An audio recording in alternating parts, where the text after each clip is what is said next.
Esto es Un Soplo de Historia Podcast, conducido por Patricio Vega.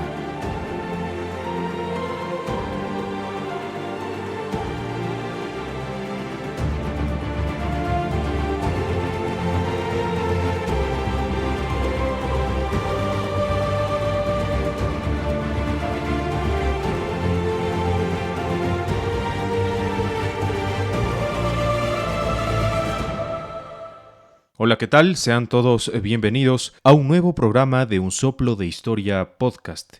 En este mundo turbulento en el que nos encontramos ahora, queremos encontrar varias de las razones que ocasionaron y que desencadenaron distintos puntos y situaciones también de conflicto en el pasado. Algunos de ellos que se mantienen en la actualidad, precisamente el conflicto de Israel y de Palestina, pues que tiene a todos en vilo, y distintos sucesos en el mundo.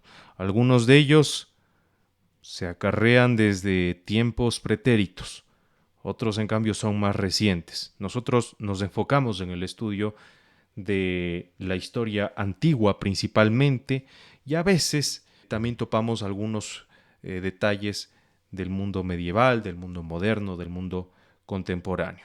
Ya tocaremos oportunamente alguna temática que tiene que ver pues con los pueblos semitas que precisamente en este momento se encuentran en conflicto. Pero bueno, nos vamos a ir un poco más al norte, nos vamos a trasladar a la actual Turquía.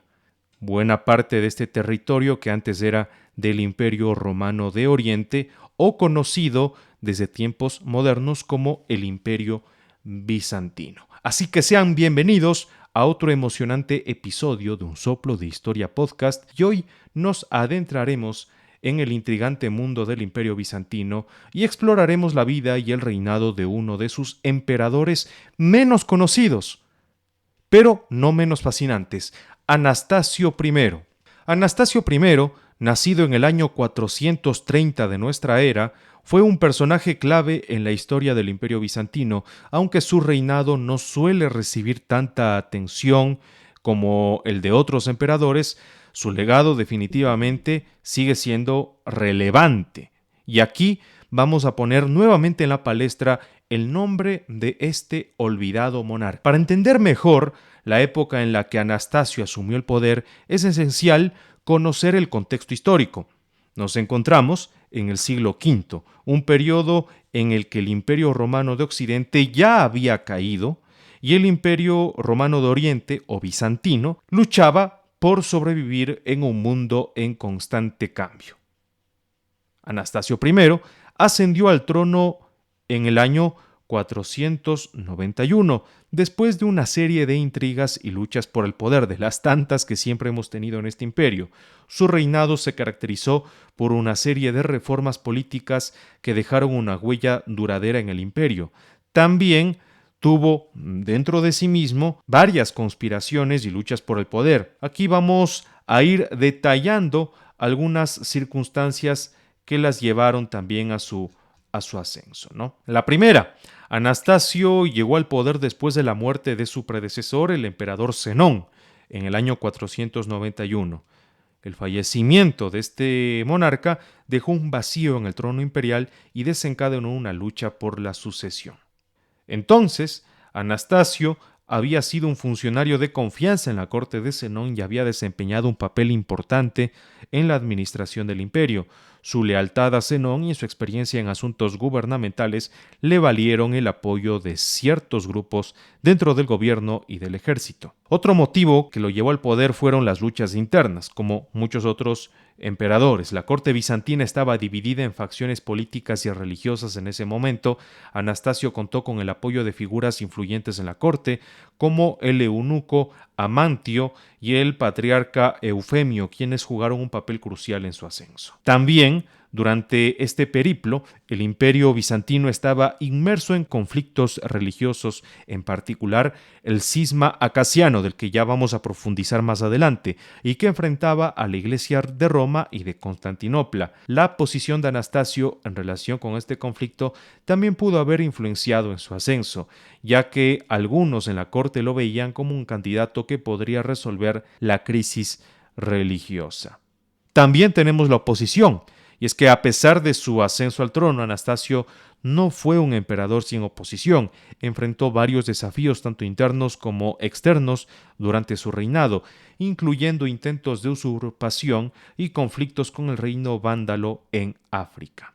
Así que, en resumen, podríamos decir que el ascenso de Anastasio al trono fue el resultado de una serie de factores que incluyeron su lealtad a Zenón, el apoyo de figuras relevantes en la corte y la necesidad de resolver conflictos internos y religiosos en el imperio. Su reinado estuvo marcado por sus reformas y desafíos, y su ascenso al poder fue solo el comienzo de su compleja carrera como emperador bizantino. La primera área que queremos tocar es precisamente la económica, y es que Anastasio I dejó su marca precisamente en este rubro.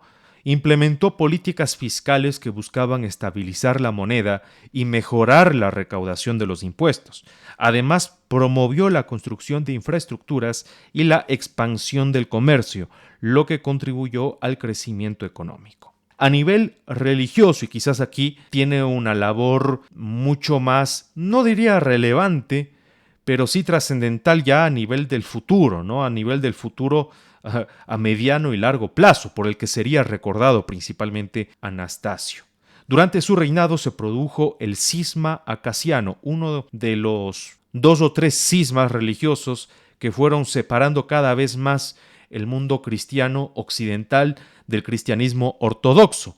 El cristianismo occidental, que era representado por Roma, y el cristianismo ortodoxo, representado en su momento por Constantinopla. Y este cisma fue un conflicto religioso que dividió a la iglesia cristiana. Anastasio buscó una solución al conflicto, pero sus esfuerzos resultaron en la excomunión del Papa Félix II por parte del patriarca de Constantinopla, lo que agravó la división religiosa. El cisma acasiano, que tuvo lugar en el siglo V, fue un conflicto religioso bastante significativo en la iglesia y que involucró principalmente a la iglesia de Roma y a la de Constantinopla, aunque también afectó a otras comunidades cristianas. Y aquí tenemos pues algunos detalles de este cisma. El origen se presenta por disputas teológicas y eclesiásticas que se produjeron en el imperio durante el reinado de Zenón. La disputa central se centró en la aceptación o rechazo de la fórmula teológica conocida como el Enoticón, que Zenón promulgó en un intento de reconciliar las facciones religiosas divididas en el Imperio bizantino. ¿Y qué era el Enoticón? Fue una declaración religiosa que buscaba crear una fórmula de fe que fuera aceptable tanto para los cristianos orientales como para los occidentales, en un esfuerzo por poner fin a las divisiones dentro de la Iglesia. Sin embargo, la fórmula fue ambigua en algunos aspectos y dejó insatisfechas a muchas partes, lo que llevó a una mayor discordia. ¿Cuáles eran las posiciones? El patriarca de Constantinopla, Acasio, apoyó el Enoticón y lo promulgó en nombre de la Iglesia de Constantinopla, mientras que el Papa Félix II, que en otros casos lo conocen como Félix III, en Roma y otros líderes eclesiásticos orientales rechazaron el Enoticón, argumentando que no abordaba adecuadamente las cuestiones teológicas clave, como la cristología, y que era inaceptable desde una perspectiva occidental. ¿Qué sucedió?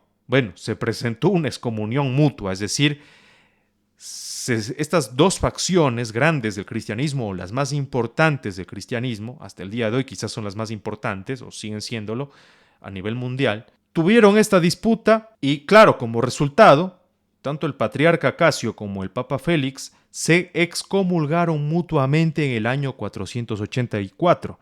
Esta excomunión marcó el punto culminante del cisma y la separación oficial entre las iglesias, la de Oriente y la de Occidente. ¿Cuáles fueron las consecuencias?